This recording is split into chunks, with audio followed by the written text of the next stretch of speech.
Art of living ఆధ్వర్యంలో అమెరికాలో వాషింగ్టన్లో ప్రపంచ సాంస్కృతిక ఉత్సవాలు ఘనంగా ప్రారంభమయ్యాయి. 3 రోజుల పాటు జరిగే ఈ కార్యక్రమంలో 100కు పైగా దేశాల నుంచి వేలాది మంది పాల్గొంటున్నారు.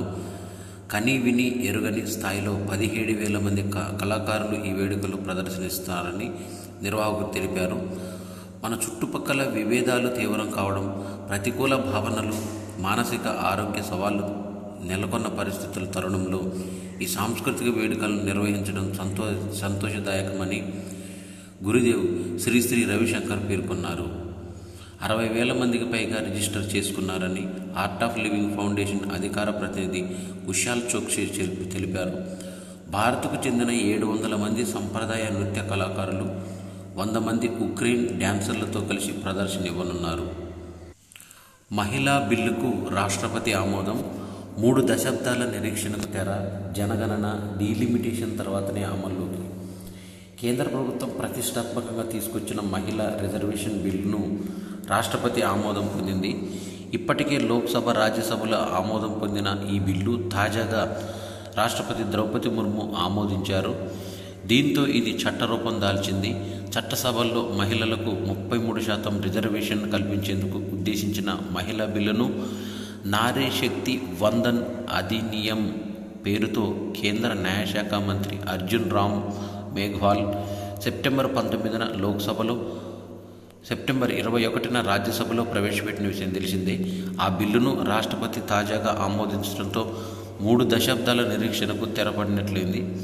అయితే ఈ చట్టం ఇప్పుడే అమల్లోకి వచ్చే అవకాశాలు కనిపించడం లేదు.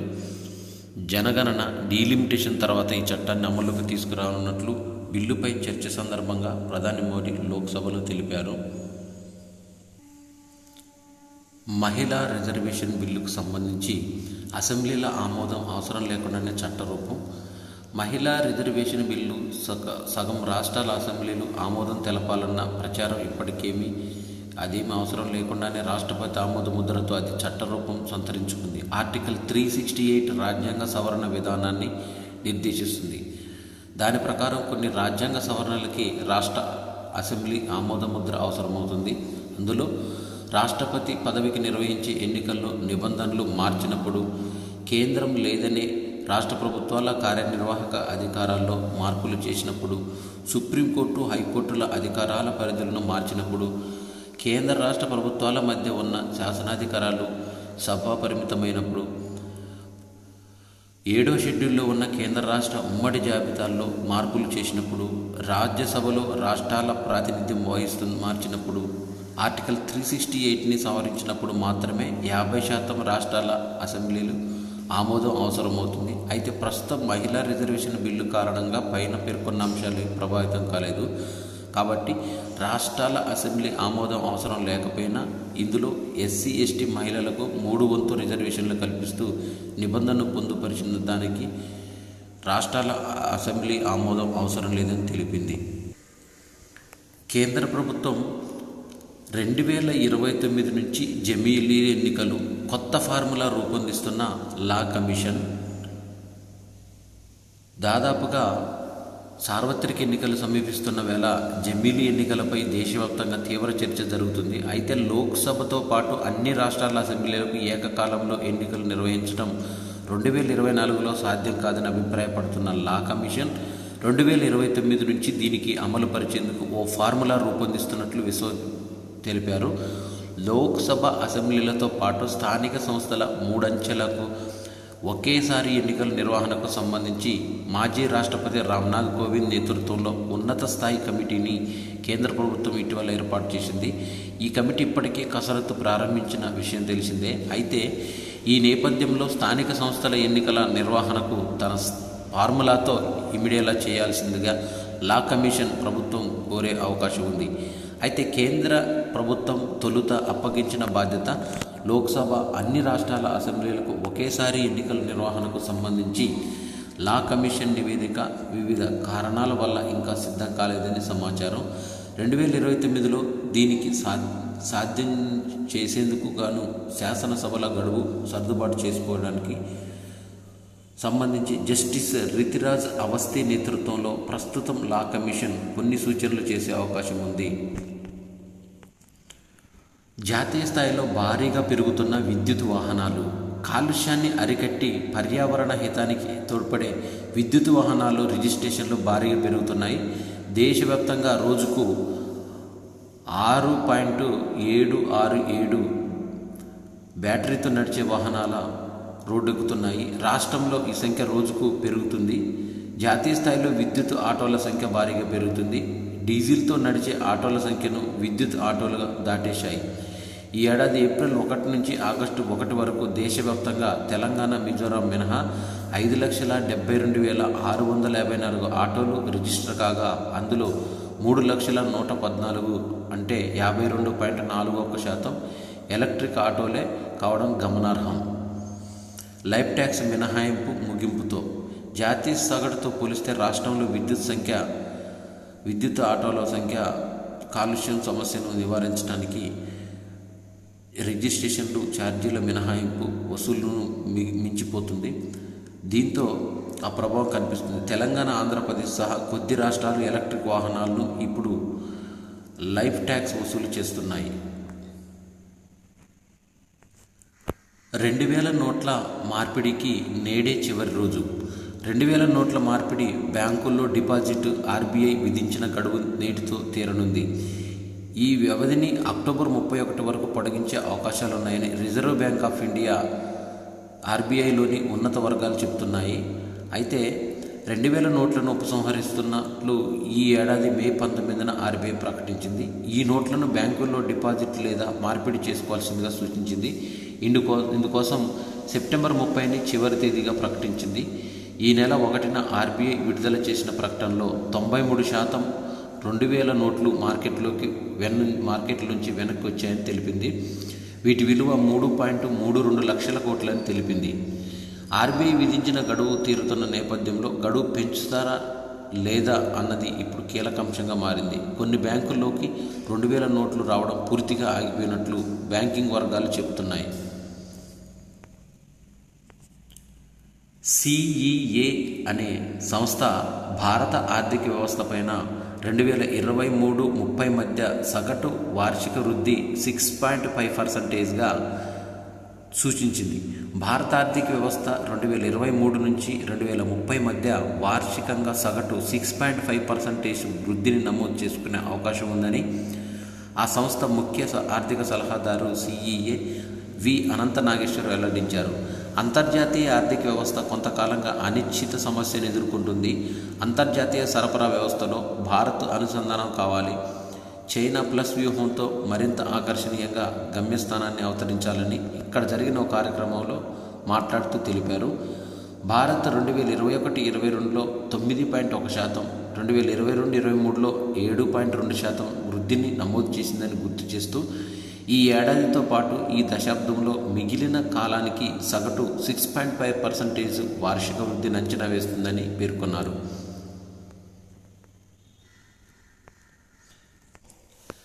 ఇద్దరు తెలంగాణ విద్యార్థులకు ఎన్ఎస్ఎస్ జాతీయ అవార్డులను ప్రదానం చేసిన రాష్ట్రపతి ద్రౌపది ముర్ము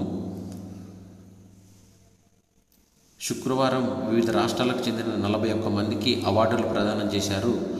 గుండె పరశురాములు 1,300 మొక్కలు నాటడంతో 100 రక్తదాన శిబిరాల్లో పాల్గొన్నారు. మరిన్ని సేవా కార్యక్రమాల్లో పాలుపంచుకున్నారు. మనోజ్ ఖన్నా అనే విద్యార్థి 10వ తరగతి విద్యార్థులకు నైపుణ్యాభివృద్ధి కార్యశాలలు నిర్వహించి కోవిడ్ సమయంలో అణగారిన వర్గాల పిల్లలకు అవసరమైన ఆహారం, ఇతర వస్తువులను అందించడం వంటి కార్యక్రమాల్లో పాల్పంచుకున్నారు. 1,300 మొక్కలు నాటారు. వివిధ శిబిరాల ద్వారా 160 యూనిట్ల రక్తాన్ని సేకరించారు. వీరు తెలంగాణకు చెందిన విద్యార్థులు.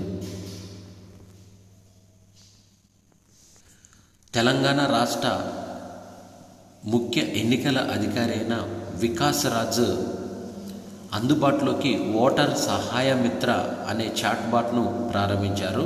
త్వరలో అసెంబ్లీ ఎన్నికలు జరగనున్నందువల్ల ఓటర్ల ప్రశ్నలకు తక్షణం సమాధానాలు చెప్పేందుకు ఓటరు సహాయ మిత్ర పేరుతో చాట్బాట్ను ఎన్నికల సంఘం అందుబాటులోకి తీసుకొచ్చింది. పోలింగ్ కేంద్రం ఎక్కడ ఉంది, ఓటరుగా నమోదు చేయాలంటే ఎలా, ఓటర్ల జాబితాలో మార్పులు చేసుకోవాలంటే ఎలా, దివ్యాంగులకు వీల్ చైర్ అందుబాటులో ఉంటుందా, దాన్ని ఎలా ముందస్తుగా కోరుకోవాలి, ఎన్నికల్లో పోటీ చేసే అభ్యర్థుల అఫిడవిట్లు ఎక్కడ ఉంటాయి, ఇలా ఓటర్లు అడిగే ప్రశ్నలకు ఓటర్ సహాయ మిత్ర అప్పటికప్పుడే సమాధానాలు అందించేలా రూపొందించిన చాట్బాట్ను తెలంగాణ సీఈఓ వికాసరాజ్ శుక్రవారం అందుబాటులోకి తీసుకొచ్చారు. శంషాబాద్ విమానాశ్రయంలో రక్షణ అవసరాలకు వినియోగించే టైఫూన్ ఎయిర్ క్రాఫ్ట్లు శంషాబాద్ విమానాశ్రయానికి చేరుకున్నాయి. 4 టైఫూన్ ఎయిర్ క్రాఫ్ట్లతో పాటు multi role transport Airbus 330 కూడా శంషాబాద్లో దిగింది. రక్షణ అవసరాలకు ఉపయోగపడుతున్న టైఫూన్ ఎయిర్ క్రాఫ్ట్ ఎయిర్ బస్సులకు గాలిలో ఉండగానే ఒక విమానం నుంచి మరొక దాంట్లోకి ఇంధనాన్ని నింపుకునే సామర్థ్యాన్ని కలిగి ఉన్న ఈ విమానాలను శంషాబాద్కు చేర్చారు. అడ్వెంట్ ఇంటర్నేషనల్ అనే సంస్థ జీవ వైవిధ్య రంగంలో 16,650 కోట్ల పెట్టుబడులు పెట్టుతున్న అంతర్జాతీయ సంస్థ. జీనోమ్ వ్యాలీలో 50,000 చదరపు అడుగుల విస్తీర్ణంలో పరిశోధన అభివృద్ధి సంస్థను ప్రయోగశాల కూడా ఏర్పాటు చేయాలని సూచించింది. మంత్రి కేటీఆర్ సంస్థ ప్రతినిధుల భేటీ అనంతరం ప్రకటించారు. హైదరాబాదు కేంద్రంగా తమ కార్యకలాపాలను విస్తరించడానికి ప్రపంచ ప్రఖ్యాత ప్రైవేటు ఈక్విటీ పెట్టుబడిదారీ సంస్థ అయిన అడ్వెంచర్ ఇంటర్నేషనల్ ముందుకొచ్చింది.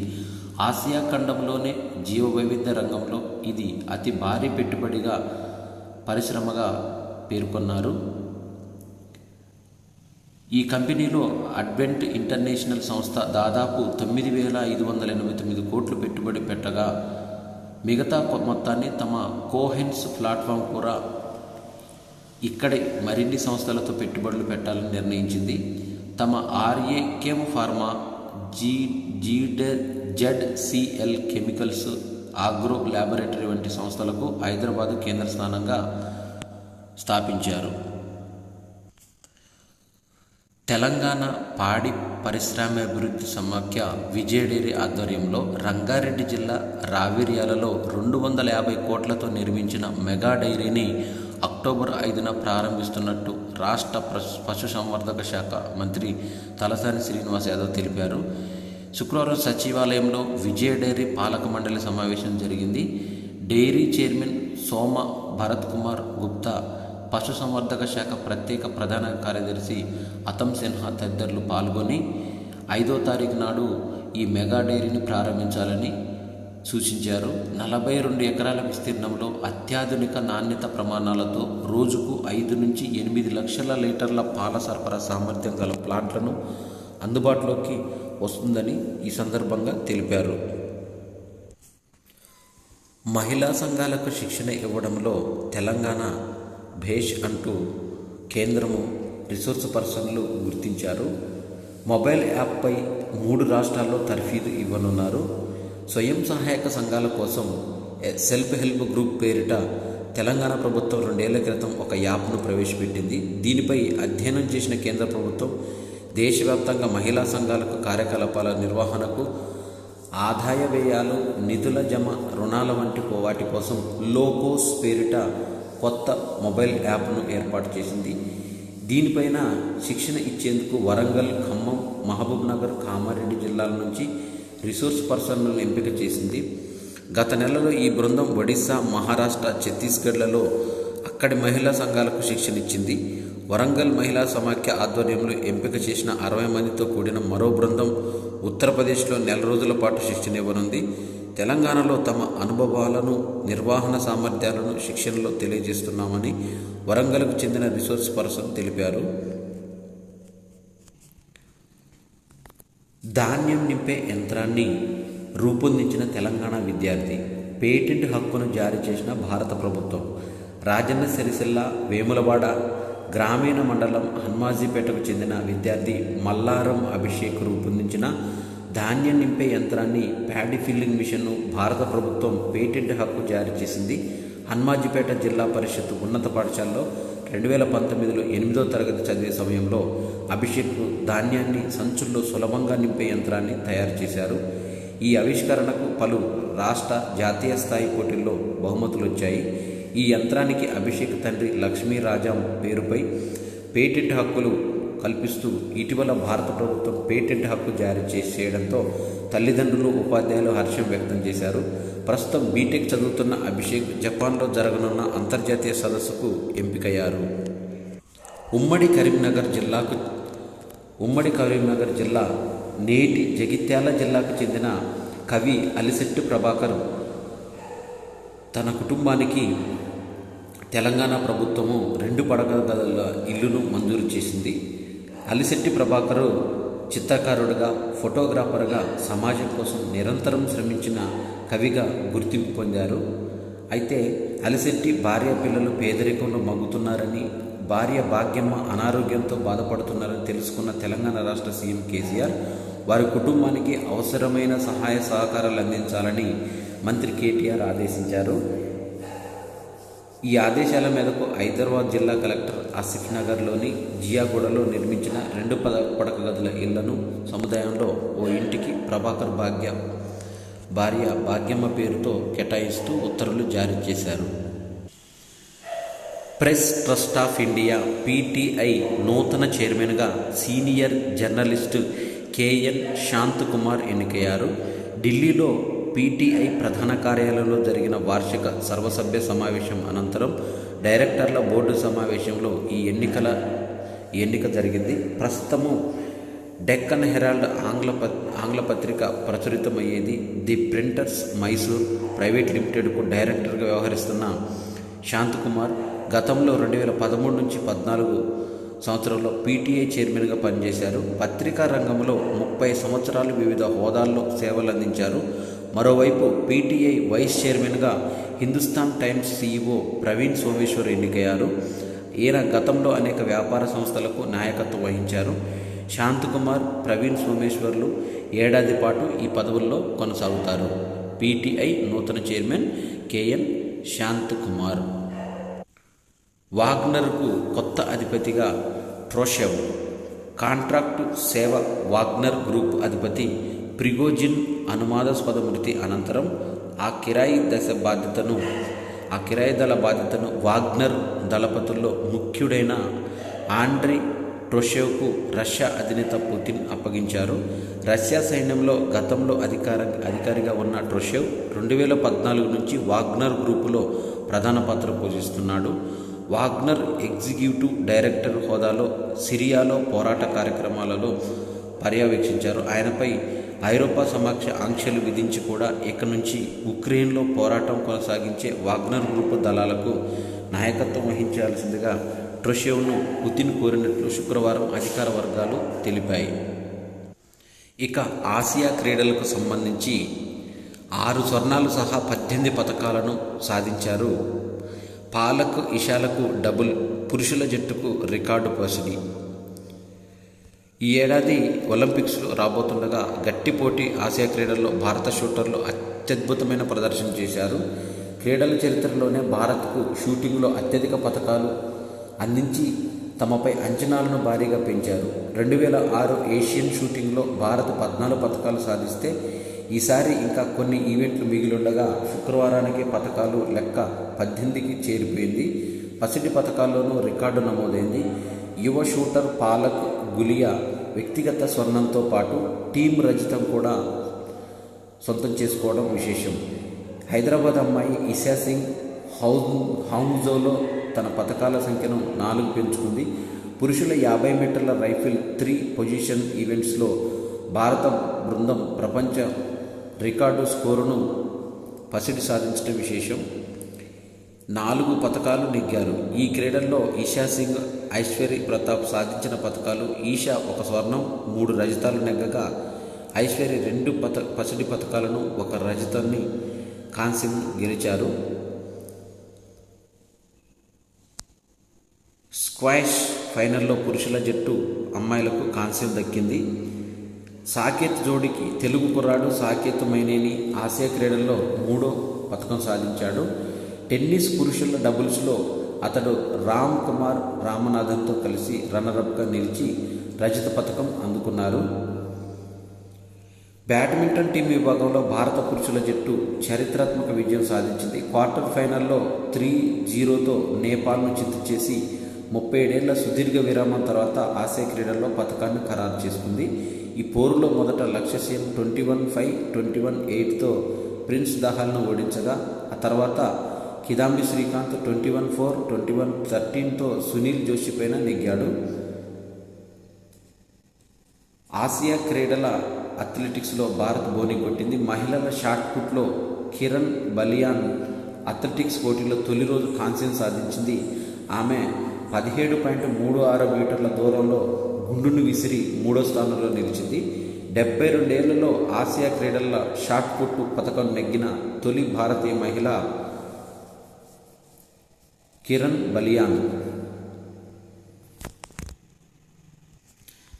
తెలంగాణ బాక్సర్ అయిన నిఖత్ జరీన్ ఆసియా క్రీడల్లో స్వర్ణమే లక్ష్యంగా బరిలోకి దిగిన భారత స్టార్ బాక్సర్ నిఖత్ జరీన్ ఆ దిశగా మరో అడుగు ముందుకేసింది.